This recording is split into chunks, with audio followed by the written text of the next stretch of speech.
everyone, my name is Angie and welcome to Mount Flower Ministry, where we keep our faith strong and our hearts open to the love of Yah. I hope you are doing well today. So I am back with another reflection question for you / journal prompt.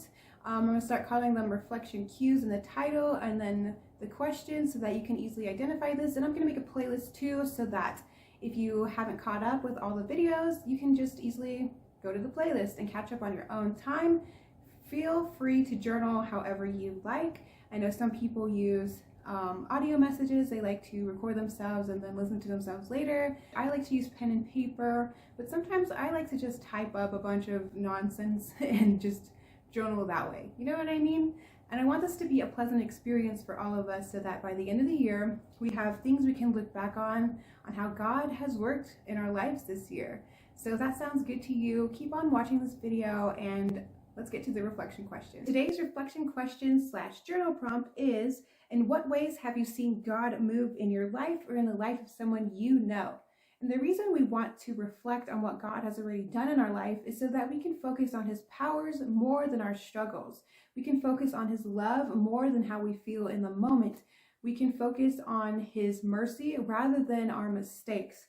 And so, in what ways have you seen God move in your life? It can be big or small, it can be tremendous. We want to make sure that we're focusing on God at all times. So when trouble comes our way, because unfortunately it will come our way, but it is to strengthen our spiritual walk, it is to build us up, it is to prepare us for what is to come, because God doesn't just put things in our life for no reason. He does it strategically.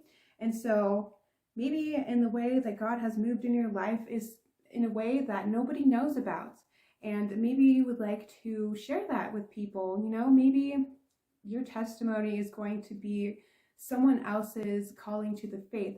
Maybe your story, the way that you express your thoughts or art or creativity in some way, is going to awaken somebody else.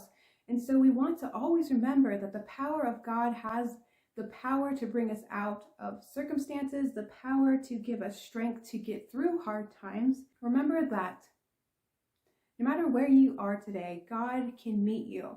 No matter where you go tomorrow, God will be there. When you're journaling this, try to pick something that brings emotion back to you of gratitude, of joy. Thank you so much for joining me on this prayer journaling challenge that I am doing this year. I hope it benefits you. I hope by the end of the year we can look back and really see the ways that God is moving in our lives, and we can really get more clarity on what direction we need to take next. And you know, sometimes it's very helpful to have faith checkups. Like you go to a doctor to get a checkup. Well, you need to go to God to get a checkup on your faith levels, because sometimes Satan will come when your faith is at low, you know what I mean? So anyway, I talk a lot, I ramble a lot, so I will see you in the next video where I will talk to you some more.